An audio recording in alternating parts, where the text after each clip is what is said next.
Edukasi, edukasi kesehatan yang asyik.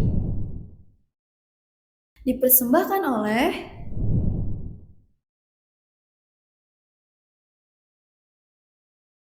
Assalamualaikum warahmatullahi wabarakatuh. Halo teman sehat, teman sehat jiwa dan raga. Jumpa lagi dengan kita di edukasi kesehatan yang asik. Pada pagi hari ini saya sudah bersama dengan naras atau teman ngobrol untuk tema podcast hari ini, yaitu dengan Dokter Dini, spesialis Baik, obgyn ginekologi ya Dok ya. ya. Selamat pagi Ya, selamat dokter. pagi. Apa kabar Ya, Dok? baik, alhamdulillah. Gimana Dok?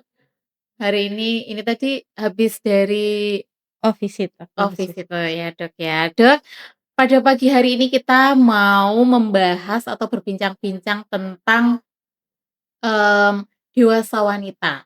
Hmm, Jadi pokoknya hari ini seputar kewanitaan, seputar perempuan ya Dok ya. Kita membahas tentang merencanakan kehamilan, menjaga vagina, dan meredam drama hormonal. Nah ini kan pasti teman-teman yang di rumah, apalagi perempuan, apalagi dokternya juga perempuan. perempuan, jadi pasti mengalami sendiri kan ya Dok Ya. ya. Masalah yang kita semuanya alami ya kan. Jadi pada, sebelumnya ya, mohon maaf Dok, Mhm. sebelumnya saya perkenankan dokter untuk memperkenalkan diri dulu Dok, Oh ya, ya, Dokter perkenalkan Dini. saya Dokter Dini, saya spesialis obstetri dan ginekologi di Rumah Sakit Banyumanik 2.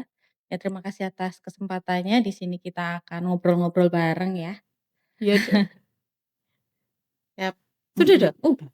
Status? Menikah. Oh menikah. Nanti jam prakteknya bisa ditampilkan Mas editor ya.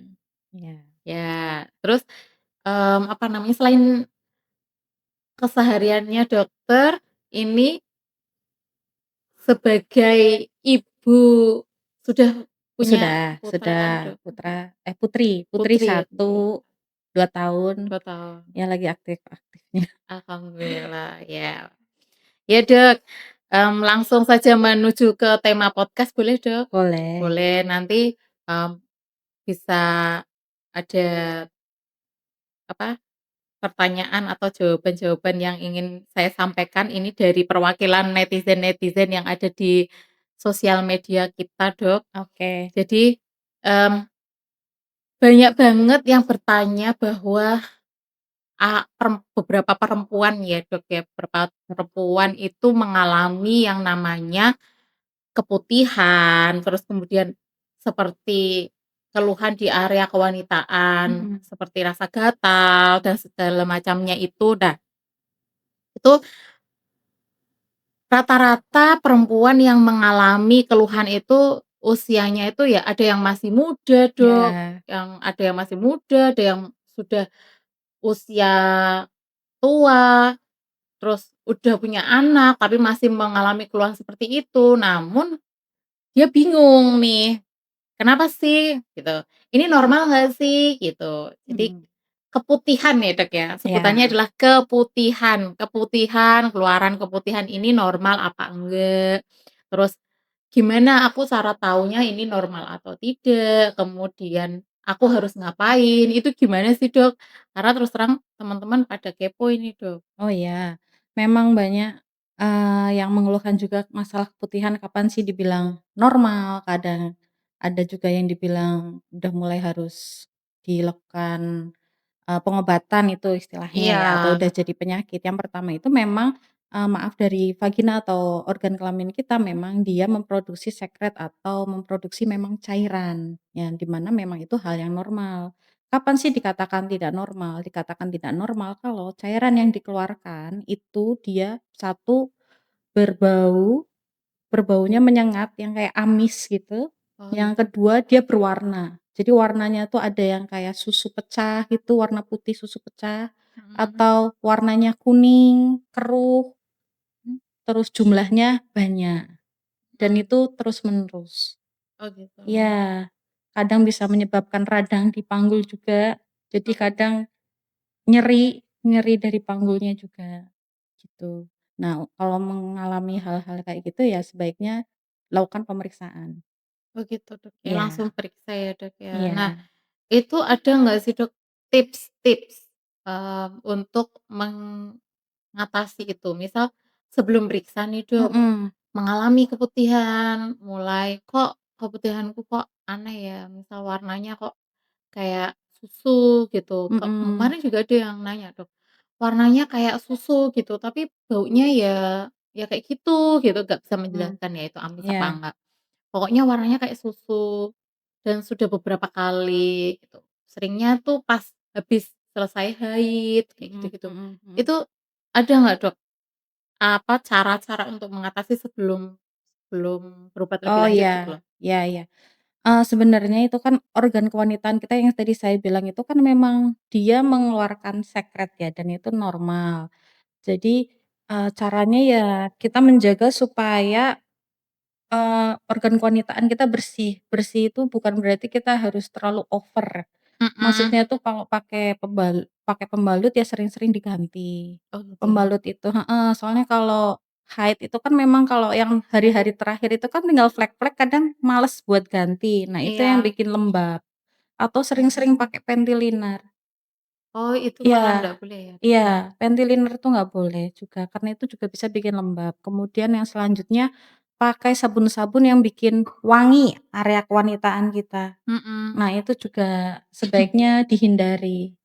Karena memang organ kewanitaan kita itu kan dia punya pH sendiri, pH-nya memang agak asam ya, sekitar 4. Nah kalau misalnya pakai, apa namanya tuh, Sabun. sabun yang dia malah menaikkan pH itu malah dia mengganggu mikroorganisme yang itu bisa bikin keputihan itu tadi. Yang Oh. kedua, bau itu cuman menutupi sih, wangi kan, wangi Mhm. bunga, Wangi. ya kan. Ya, karena itu malah bikin, apa namanya tuh, iritasi, mudah iritasi. Mhm. Nah, kalau iritasi itu ya jadi gampang keputihan. Jadi memang ya karena wanita kan kita pengennya bersih, wangi, gitu. Iya, Itu hal yang wajar, pengennya cantik karena memang itu sifat alami perempuan ya, perempuan. pengen kelihatan cantik apalagi buat suami ya kan. Iya. Cuman ya memang yang kita harus sadari kita juga, sesuatu yang berlebihan itu bukanlah hal yang baik. Baik. Ya, karena memang, eee, bau itu cuman menutupin aja. Jadi memang kayak ada misal ada infeksi yang memang baunya tadi yang saya bilang kalau misalnya keputihan yang memang harus ditangani itu kan baunya memang agak menyengat, baunya Mhm. amis gitu. Nanti kalau dikasih apa namanya tuh, yang kayak obat-obatan itu atau pewangi, memang baunya jadi harum tapi kan sebenarnya dia masih tetap sakit. Cuman tertutup sama bau Tertutup sama wanginya bau ya? wanginya aja, Iya iya betul. iya. Oke, jadi gitu ya teman-teman, kalau misal teman-teman bisa menjaga, area kewanitaannya ya seperti itu tadi yang disampaikan oleh Bu Dokter Dini. Tapi kalau misal sudah melakukan tips-tips itu tadi ternyata masih saja keputihan harus periksa ya, Dok, ya? Iya, sebaiknya diperiksakan Iya, aja. harus sebaiknya diperiksakan jadi tahu masalahnya apa dan dapat Mhm, terapi ya kan, Dok? iya, seringnya pakai pembalut juga, yang ada semriwing-semriwingnya itu, Oh itu ya, nah itu mint, rasa mint. iya, Mhm, rasanya itu juga iya, sebaiknya dihindari sih. dihindari. Oke oke. Nah gitu ya teman-teman, baru tahu ternyata banyak sekali yang bisa dilakukan termasuk pembalut yang semriwing itu, padahal itu banyak banget loh Iya, dan malah rata-rata pada suka pakai itu kan, ya soalnya karena kan bersih, ngerasanya kan lebih bersih ya. heeh, rasanya nggak sumpek ya, Dok, ya, terus habis Iya, itu orang di sekitar tuh kalau nyium tuh baunya nggak amis, karena orang ya kalau lagi karena haid kan darah itu baunya kan amis, pasti heeh. amis, betul. Ternyata tapi nggak boleh teman-teman, gitu. Terus selanjutnya ini, Dok, kita ke dari masalah kewanitaan, kemudian perempuan itu punya masalah lain selain masalah, Mhm si wanita ini ya kan, Dok. mhm, Masalah lainnya itu adalah, mmm, hubungannya dengan mood swing ya kan, iya, hubungannya dengan hormon, terus kemudian hubungannya dengan kesehatan. Nah termasuk mhm hormon, siklus haid, itu ada teman-teman wanita kemarin yang bertanya, teman sejiwa itu, dia mengalami siklus hormon yang benar-benar tidak teratur, Dok. Ya. Benar-benar tidak teratur, kemudian siklus mens, maaf, siklus mens benar-benar nggak teratur, kadang mens, kadang enggak, kadang jedanya panjang sekali, nah kayak gitu. Mhm, Terus ada yang kalau mens itu sakit banget, mhm, perutnya sakit sekali, terus ada yang sudah malah ada yang, didiagnosa atau sudah pernah periksa, dilakukan periksa, oh ternyata ditemukan PCOS, seperti itu. Nah itu mhm. menurut dokter dari pengalaman dan keilmuannya dokter ya, ini tips apa yang perlu dilakukan oleh teman-teman semuanya? Terus sebelumnya diberikan penjelasan singkat ya, Dok, ya. Terus Mhm. kemudian dilanjutkan dengan tips-tips Oh, mungkin iya yang iya. bisa Iya. dilakukan oleh teman-teman di rumah. Oh ya, ini ngomongin tentang mood swing dulu ya, atau Ya, mit sering kita bilang PMS ya, PMS. premenstrual syndrome. Karena memang perempuan itu kan memang hormonalnya setiap bulan itu kan ada siklusnya ya. Iya. Karena ada ovulasi, kemudian menstruasi, Mhm. memang bikin mood swing itu tadi, Mhm. terutama hari-hari sebelum haid terjadi. Mhm. Nanti kalau udah haid ya udah, biasanya kayak gitu. Nanti kalau lagi ovulasi nanti dia eee tiba-tiba lebih feminim kayak lebih suka Maca pakai gitu ya, heeh, Dok, ya. matcha, lebih suka matcha gitu ya memang Apa saya setiap hari hormonalnya ovulasi ya, Dok, ya? Kok saya maca terus ya berarti? lebih tiba-tiba suka merawat Oh badan, gitu. memang kadang tuh ada yang kayak Oh gitu. gitu. Ada juga yang mau haid itu malah justru dia depresi. Iya sampai Sampai gangguan kayak segitunya gitu ya, Dok, ya? ada, Oh. namanya PDD ada. Ya memang itu semua karena hormonalnya ya. Oh. Sebenarnya tips and triknya yang pertama karena ini mood swing ya, lebih ke Mhm. mood kita berarti harus bisa menstabilkan mood kita sendiri, bisa. Contohnya bisa dari yoga, sering yoga, Yoga. olahraga itu bikin fresh ya, Heeh heeh. bikin lebih enak Iya. badannya. Atau kalau misalnya sampai memang mengganggu, memang ada beberapa yang benar-benar PMS-nya itu mengganggu, apa namanya tuh, kehidupan dia, Mhm. memang harus dibantu, nggak cuman bisa dari olahraga aja, bisa kita bantu dengan terapi hormonal. Oh gitu ya. Betul, terapi hormonal. Atau kalau memang ada juga sampai keadaan dia tuh sampai depresi dan Mhm. ada keinginan untuk itu ya, Mhm. itu bisa dibantu Sampai separah itu ya, Dok, ya? ada Oh gitu. ada.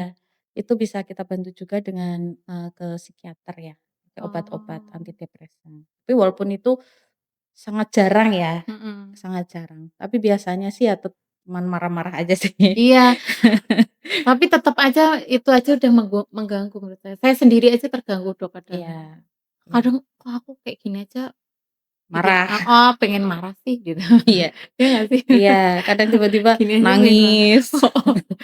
Aku kok gini banget ya gitu. Iya Tapi iya, karena cara memang harfiahnya perempuan itu lebih perasa. Ya oh gitu. perasanya karena itu, Mmm, karena hormonalnya itu. hormonnya Apalagi itu jadi ibu-ibu habis melahirkan, heeh, nah kan sensitif ya. iya, memang ya habis melahirkan itu kan hormonalnya pasti turun tuh, progesteron, estrogen turun semua Mhm. kan, karena udah dilahirkan juga bayinya, otomatis hormonalnya itu kan apa namanya tuh, di fase yang berbeda daripada yang kemarin hamil. Yang sebelum Iya, jadi dia tuh lebih rawan marah, mhm, sedih, kemudian apalagi ada bayinya tiap 2 3 jam sekali harus menyusuin, mhm, badannya juga nggak stres. bisa langsung kembali Mhm. turun, ya pasti stresor, rambut rontok, ya semua Iya karena betul. hormonal.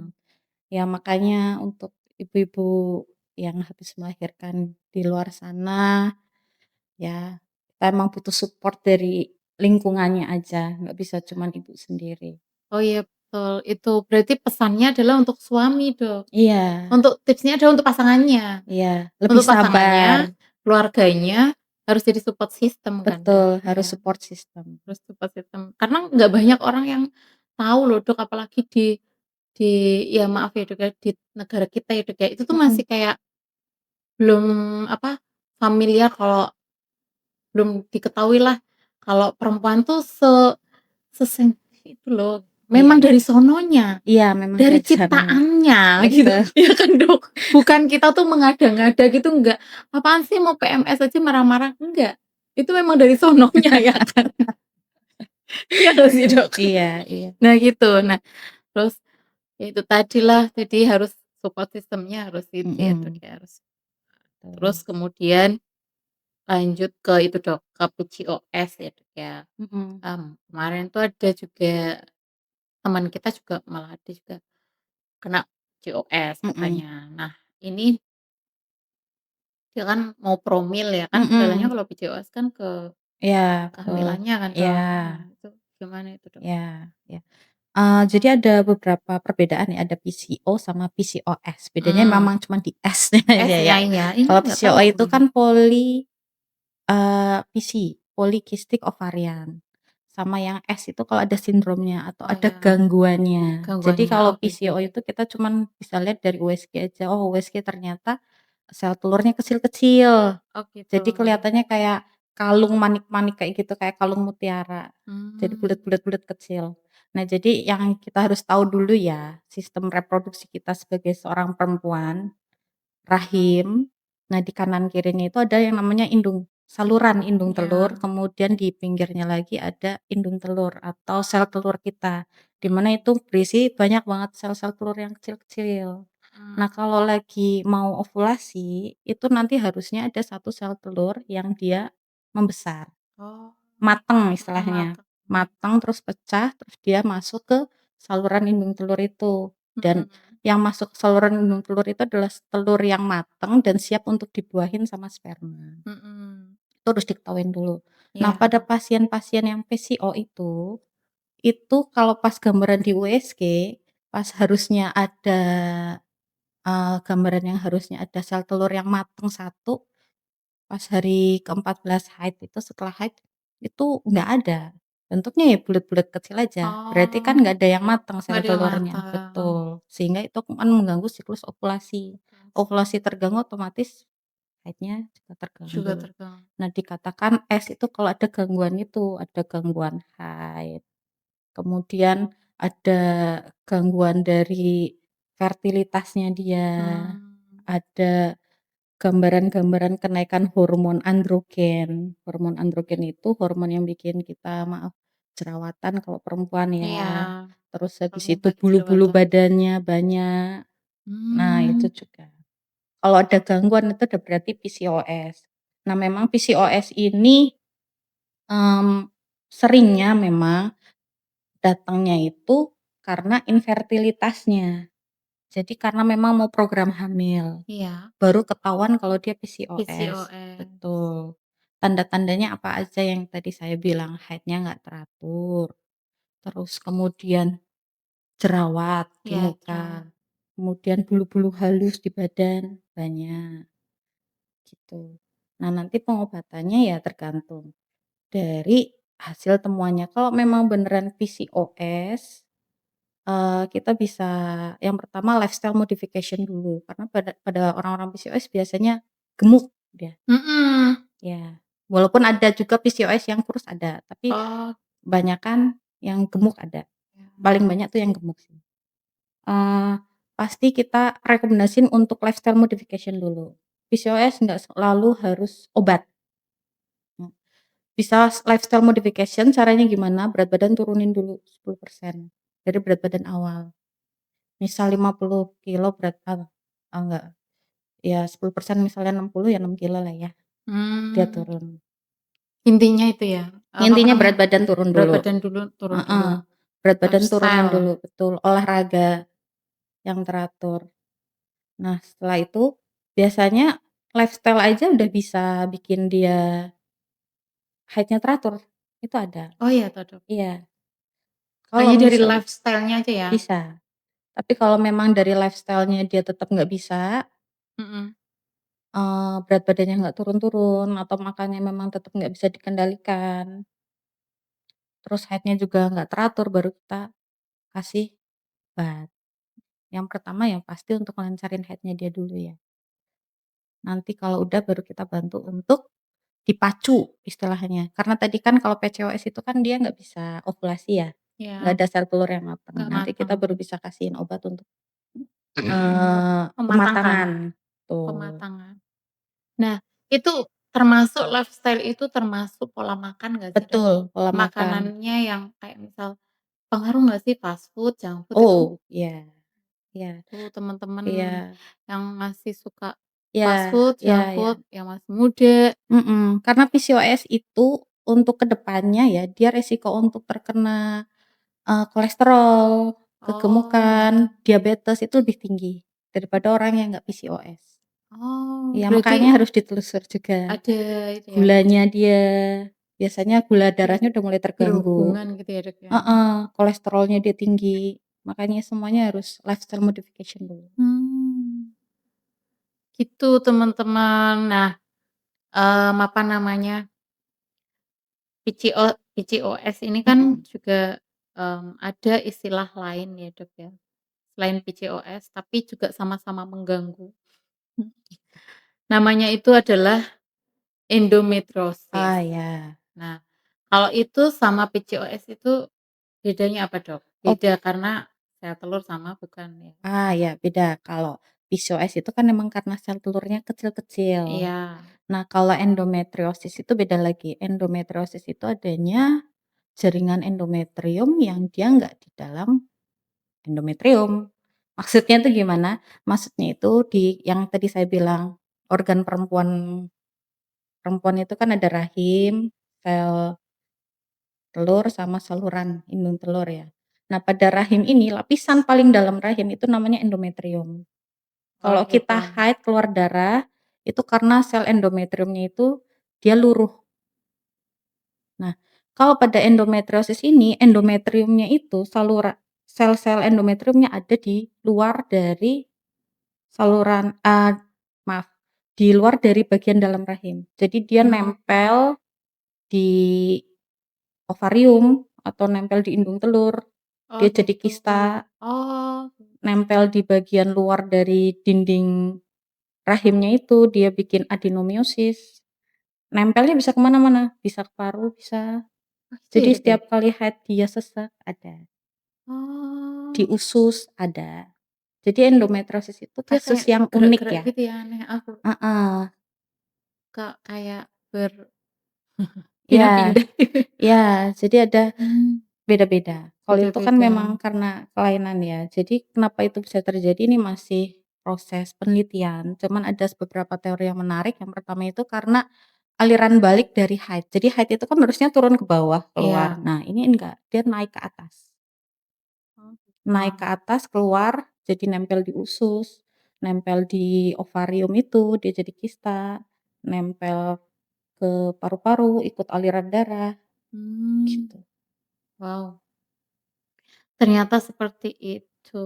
Nah, Mhm, ini Dok, apakah stres dan kurang tidur itu akibat kerjaan, mhm. itu benar-benar bisa memicu munculnya tadi kista, terus kemudian miom, dan penyakit Ya. segala kayak gitu-gitu, bisa nggak sih? Kalau Apa benar? kalau stres itu sebenarnya bukan penyebab langsung jadinya endometriosis atau miom itu enggak. Karena stres itu lebih ke hormonal. Oh, Heeh, memang stres itu bisa menyebabkan menstruasi tidak lancar itu betul, karena hormonalnya dia yang terganggu. Tapi kalau untuk penyebab penyakitnya? langsung jadi miom karena cuman stres aja enggak. Enggak ya, Dok, ya? Nggak ada Karena, hubungannya ya? bukan penyebab langsung, Bukan penyebab langsung, oke. betul. Tapi bisa menyebabkan hormonnya Iya tadi, iya, jadi dia bikin mensnya menstrualnya nggak tetap nggak teratur. selanjutnya adalah tentang masih ada hubungannya dengan sebelumnya ya, Dok, ya, Mhm, tentang perencanaan kehamilan sampai kepada perencanaan pemakaian kontrasepsi, Dok, oh nih iya, ya. Yang pertama untuk kehamilan dulu, Dok. Nah ini, kalau kita itu program hamil ya, Dok, ya. mhm, Program hamil itu apa yang harus kita lakukan dan apakah ada vitamin-vitamin khusus yang bisa mempercepat untuk hamil? Oh ya, Itu banyak juga yang ya. nanya. Untuk promil ya, kapan sih kita mau mulai harus ke dokter ya? Iya. Untuk promil itu yang pertama kalau dari konsensus, yang ada, yang dipakai oleh obstetri dan ginekologi itu, kalau dikatakan infertilitas, itu kalau sepasang suami istri dia sudah berhubungan intim 2 3 hari sekali tanpa pengaman selama 1 tahun tetap belum hamil. Jadi 1 tahun udah berhubungannya rutin ya, harus rutin ya, Rutin ya. 2 3 hari sekali, tanpa pengaman, tanpa KB, tapi dalam rentang waktu 1 tahun dia belum hamil. Itu Itu sudah dikatakan dikatakan infertil. infertilitas, tuh. Itu kalau udah lebih dari 1 tahun sebaiknya Konsultasi. konsultasikan ke dokter obstin yang ada yang terdekat, atau pada usia 35 tahun itu direkomendasikan 6 bulan kalau nggak hamil. Mmm. Sebaiknya konsultasi. Apa Kenapa konsul lebih cepat? Karena di usia 35 tahun itu ada penurunan sel telur tadi. Jadi mmm, fertilitasnya memang dia menurun. Jadi cadangan sel-sel telurnya dia menurun. Jadi sebaiknya lebih cepat. Iya. Terus apa aja sih yang dibutuhkan untuk promil? Ada 3 modalitas utama yang harus diperiksa. oh Yang ya Dok, pertama apa aja tuh Dok? USG. USG-nya tapi USG, transvaginal ya. USG transvaginal. Betul, untuk perempuan. Yang kedua HSG. HSG itu kita mau menilai saluran tubannya, saluran indung telurnya Mhm, paten atau enggak. Karena mmm, saluran indung telur itu kan tempat ketemunya sperma sama sel telur. sel telur ya, Ya, kalau bumpet kan mereka nggak ketemu. nggak bisa ketemu ya, ada Betul. penghalang. Betul. Sama yang terakhir sperma, cek sperma buat laki-laki. Gitu. Iya, Jadi gitu. nggak cuman wanitanya aja ya Dok ya? Enggak. Harus dua-duanya ya? No, karena yang namanya mau hamil itu kan usaha dari 2 orang ya, yang Mhm, laki-laki sama yang perempuannya juga, perempuan. betul. Dan penyebab infertilitas dari perempuan aja itu cuma 30%. 30%-nya dari laki-laki, Heeh. 15% itu tidak diketahui penyebabnya, sama sisanya dari 2 orang. Jadi Oh, perempuan dan laki-laki, dari perempuan dan laki-laki. gitu. Jadi Tuh, memang penting harus analisa sperma, dua-duanya. Nggak betul. bisa istrinya tok suruh periksa tapi suaminya nggak mau periksa, nggak bisa ya Iya, Dok ya? apalagi kalau suaminya merokok, Mhm. capean, itu bisa mengganggu kualitas Merokok. sperma, Merokok itu pengaruh ya, Dok? pengaruh. Terus kemudian tadi vitamin, Dok, vitamin belum Mhm, dijawab. Untuk vitamin adakah yang bisa, mmm, sebenarnya mempercepat kalau hamilnya? mempercepat, mmm, enggak sih, cuman, bisa untuk prekonsepsi ya, untuk menyiapkan sebelum hamil. Jadi Mhm, asam folat itu asam paling folat. sering kita Iya. kasihkan itu asam folat. Karena asam folat itu kan dia penting untuk pembentukan otak dan saraf pusat ya, dan itu kembangannya itu di trimester awal. Untuk janinnya ya, Dok? Betul, dan itu setidaknya 3 bulan sebelumnya sudah minum itu. Sudah dikonsumsi? Betul, sama sekarang lagi digalakan penelitian tentang vitamin D. Oh ya, Betul, karena perempuan-perempuan di Indonesia, walaupun Indonesia itu negara tropis. tropis, matahari banyak, Iya, tapi kebanyakan malah defisiensi vitamin D. iya. Karena ada Enggak, karena males panas. iya, takut. Terus kita berangkat pagi di dalam mobil pakai AC. Betul, Nyampe tempat kerjaan di dalam ruangan pakai pakai AC. AC, betul. Olahraga di gym nggak pernah juga. Iya, betul. Ya ya ya ya. Oke. Terus kemudian untuk selanjutnya kontrasepsi, Dok. Mhm. Nah, ini beberapa, teman sejiwa perempuan itu juga ada yang mengeluhkan, eee, pakai kontrasepsi, Mhm. tanya, "Yang paling aman itu apa sih?" Gitu. "Yang paling aman dipakai apa?"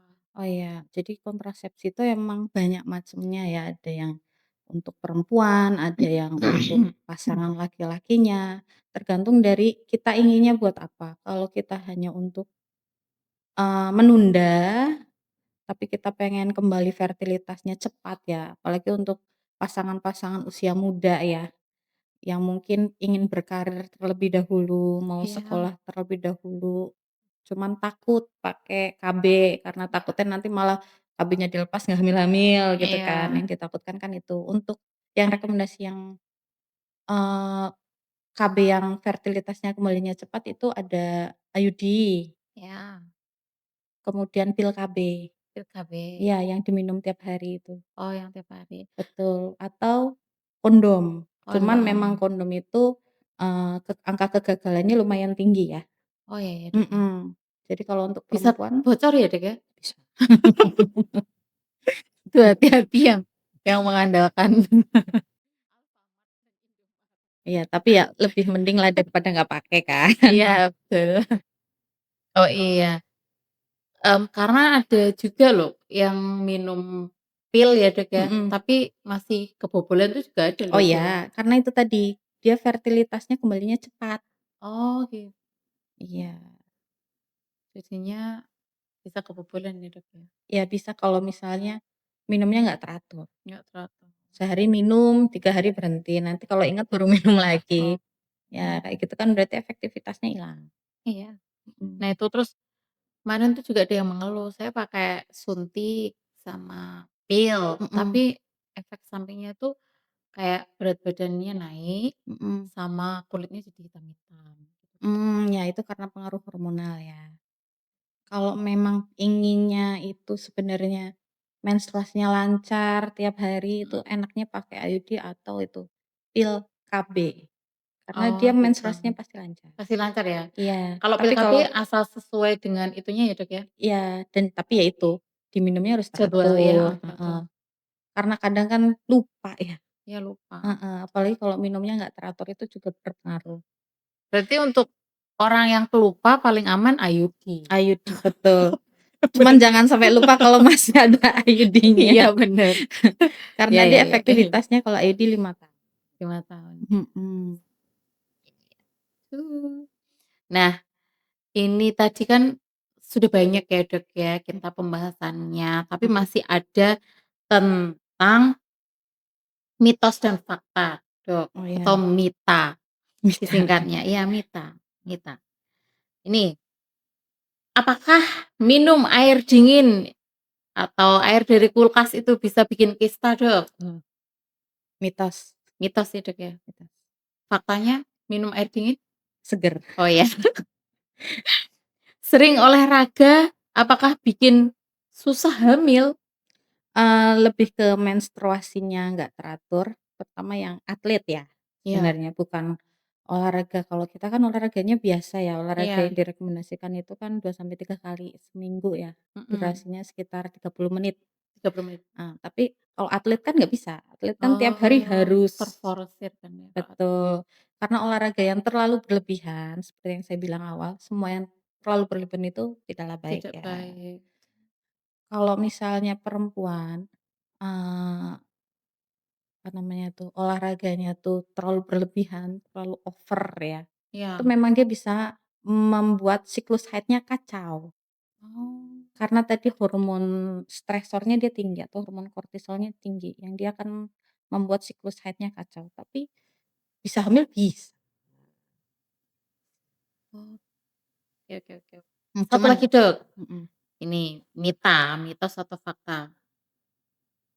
Kalau tidak boleh keramas saat haid, ini mitos? nih nggak apa-apa, karena, sebenarnya Mas Febri aku takut ngomongin ini karena lebih ke kepercayaan Oh, ya, gitu.